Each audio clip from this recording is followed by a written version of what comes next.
Esther chapitre 5.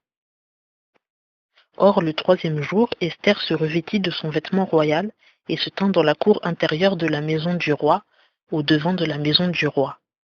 Le roi était assis sur le trône de son royaume, dans la maison royale vis-à-vis de la porte de la maison. Et lorsque le roi vit la reine Esther qui se tenait debout dans la cour, elle trouva grâce à ses yeux, et le roi tendit à Esther le sceptre d'or qui était en sa main. Et Esther s'approcha et toucha le bout du sceptre. Et le roi lui dit: Qu'as-tu, reine Esther, et quelle est ta demande? Quand ce serait jusqu'à la moitié du royaume, elle te serait donnée. Esther répondit: Si le roi le trouve bon, que le roi vienne aujourd'hui avec Aman au festin que je lui ai préparé. Alors le roi dit: Appelez promptement Aman pour faire ce qu'a dit Esther. Le roi vint donc avec Aman au festin qu'Esther avait préparé. Et le roi dit à Esther pendant qu'on buvait le vin: Quelle est ta demande? Elle te sera accordée. Et quelle est ta prière? Serait-ce la moitié du royaume, il y serait fait droit. Et Esther répondit et dit: Voici ma demande et ma prière.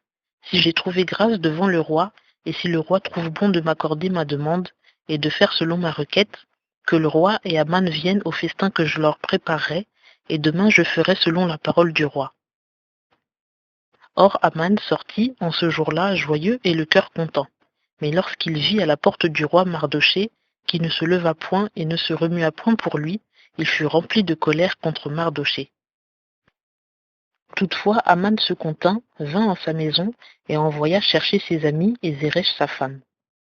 Puis Aman leur parla de la gloire de ses richesses, du nombre de ses enfants, de tout ce que le roi avait fait pour l'agrandir et comment il l'avait élevé au-dessus des princes et serviteurs du roi. Aman dit aussi: Et même la reine Esther n'a fait venir que moi, avec le roi, au festin qu'elle a fait, et je suis encore convié par elle pour demain avec le roi. Mais tout cela ne me suffit pas, aussi longtemps que je verrai Mardochée, le juif, assis à la porte du roi. Alors Zeresh, sa femme, et tous ses amis répondirent: Qu'on fasse un gibet haut de 50 coudées, et demain matin, dis au roi qu'on y pende Mardochée, et va-t'en joyeux au festin avec le roi. Cette parole plut à Aman, et il fit faire le gibet.